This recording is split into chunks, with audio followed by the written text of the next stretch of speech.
Olá, irmãos, graça e paz, tudo bem com vocês? Hoje eu quero trazer uma informação nova. Vocês que estão chegando no canal agora, nesse ano, vocês precisam acessar a playlist que vai estar no meu comentário fixo. São assuntos sobre o reino milenar, sobre o templo de Ezequiel, sobre as duas casas de Israel, sobre a terceira casa de Israel, sobre os 3 grupos que vão entrar no milênio literal. É importante você entender tudo isso. Existem somente 3 grupos que vão entrar no reino milenar.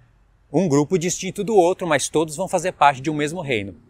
Então esses vídeos já estão gravados e vão estar no meu comentário fixo. A partir dali vocês vão começar a entrar no canal e vão entrar nos assuntos escatológicos. O que eu vou falar aqui vai ser muito mais útil para aqueles que já me seguem. Vai ser como um acréscimo.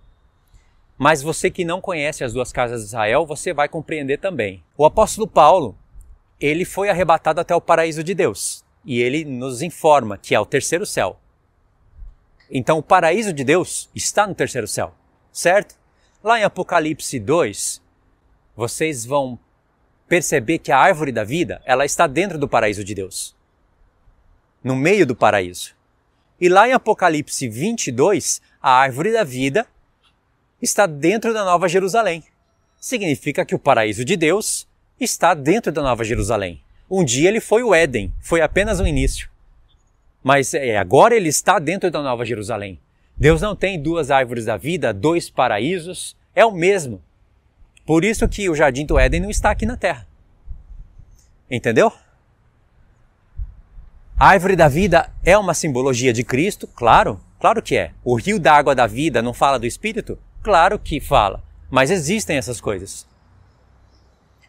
Então o apóstolo Paulo ele foi arrebatado até a Nova Jerusalém e ele explica algumas coisas da Nova Jerusalém, sabia? E aí você vai ver como o apóstolo Paulo vislumbrava o reino milenar. Ele não gastou tempo falando disso, nem em Efésios, que é uma das cartas mais profundas, e nem em outras cartas, mas ele coloca textos aonde esses textos seriam como chaves para a gente. Seria como confirmações de doutrinas certas. E seria para a gente também confirmar quais são as doutrinas erradas, das quais a gente tem que se afastar. E o apóstolo Paulo disse em Efésios 2, quando nós estávamos mortos em ofensas e pecados, Deus nos deu vida juntamente com Cristo e nos fez assentar nos lugares celestiais em Cristo e nos abençoou com todas as bênçãos espirituais lá. Um texto bonito. Claro que não aconteceu ainda. O apóstolo Paulo colocou numa linguagem passada para mostrar a fé nessas coisas. Para mostrar que nós também podemos chamar à existência as coisas que ainda não são. Em Romanos 4, não lembro o verso, mas o apóstolo Paulo fala que Deus, quando colocou Abraão por pai de muitas nações, não tendo ainda essas nações, Abraão não tinha nem ainda as 12 tribos, Deus chamou à existência as coisas que ainda não são, para que a gente cresça na palavra dele. E foi apenas um exemplo no qual Deus fez isso, né? A gente sabe que nos profetas Deus fala de coisas que ainda não aconteceram. E às vezes Deus fala como se já tivesse acontecido. A linguagem do Apocalipse 20 é uma prova disso. João coloca tudo aquilo ali no passado, a linguagem dele, né? Por isso que a gente não pode ficar preso em tentar provar algo usando somente a linguagem. Aqui está para o passado, aqui está para o futuro, aqui está para o presente. Isso é necessário olhar assim, mas tem que olhar o contexto. Porque se fosse assim, Apocalipse 20 já aconteceu. Está tudo no passado, né? Mas a gente sabe que não aconteceu. João está fazendo a narrativa das coisas que ele viu acontecer. Colocou, escreveu como se já tivesse acontecido, mas poderia ter colocado tudo para o futuro também. Não tem diferença nisso. Nesse caso não tem diferença. Mas no caso do apóstolo Paulo, qual foi o propósito dele colocar as coisas que ainda não são como se já fossem? Para mostrar a fé que ele tem naquilo ali. Para mostrar o quão certo são essas promessas do Senhor para nós. Então a ressurreição ainda vai acontecer e aí vai se cumprir isso. Vai se cumprir primeiramente na igreja, porque a igreja ela é primícias para Deus. Ela recebe primeiramente a imortalidade. Ela faz parte daqueles 3 grupos que entrarão no milênio. O grupo mais importante que vai entrar no milênio, e esse entra para ser rei e sacerdote, e entra imortalizado, entra com a vida eterna, esse é a igreja. Esse é um grupo. O segundo grupo é um sacerdócio inferior.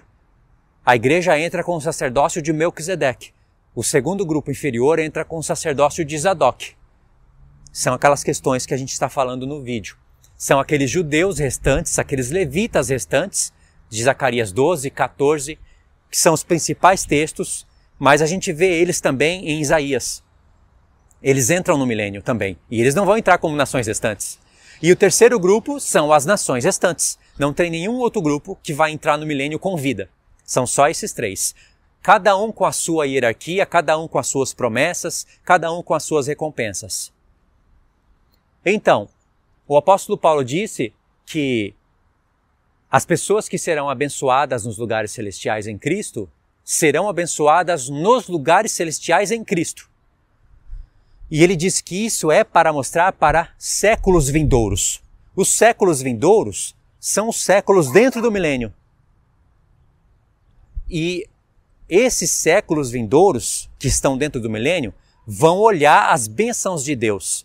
Vão saber que tem um povo sendo abençoado nos lugares celestiais em Cristo. Se a Nova Jerusalém desce para a terra no início do milênio, isso não se cumpre. Porque os lugares não seriam mais celestiais, seria aqui na terra.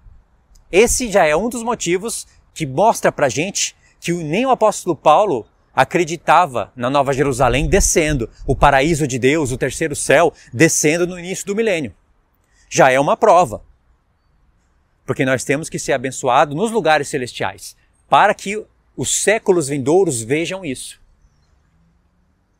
Ou seja, se não vai ter Nova Jerusalém na terra no milênio, tem que ter um outro templo, tem que ter uma outra visão compatível com as palavras dos profetas. E de fato tem o templo de Ezequiel, de fato tem as palavras de Zacarias, as palavras de Isaías, sendo interpretadas corretamente.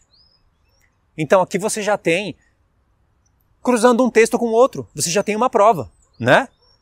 Ou vai dizer que a Nova Jerusalém vai descer do céu antes dos 1000 anos, interrompendo a linha do Apocalipse 20, contrariando aquela sequência que Deus colocou. E aí? Os lugares celestiais, aonde vai se cumprir essa promessa? Não se cumpre. Então muitas profecias terão que ser modificadas para que essa visão errada seja posta como certa, porque ela está errada. Então, Efésios 2 já nos liga com o Apocalipse 21, porque o Apocalipse 21, a Nova Jerusalém, está descendo do céu. Ou seja, as promessas de um povo ser abençoado nos lugares celestiais foram cumpridas. E aí a Nova Jerusalém está descendo. Vai ter céu ainda? Vai ter céu. Mas se a Nova Jerusalém está descendo, o terceiro céu já fica sem sentido. Já não tem um povo, não tem nem o Pai, né, no terceiro céu. Ele desceu. Entendeu? Bom, cruzando Efésios 2 com Apocalipse 21, já ajuda a gente a entender que o Apocalipse 20 está como está. Não precisa ser modificado nada ali. Toda aquela sequência que começa já desde o Apocalipse 19 e entra na mesma sequência de eventos organizados dentro do Apocalipse 20, se conecta ao Apocalipse 21.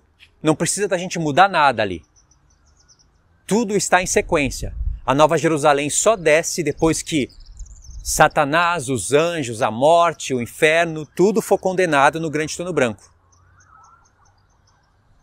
A Nova Jerusalém não desce antes disso.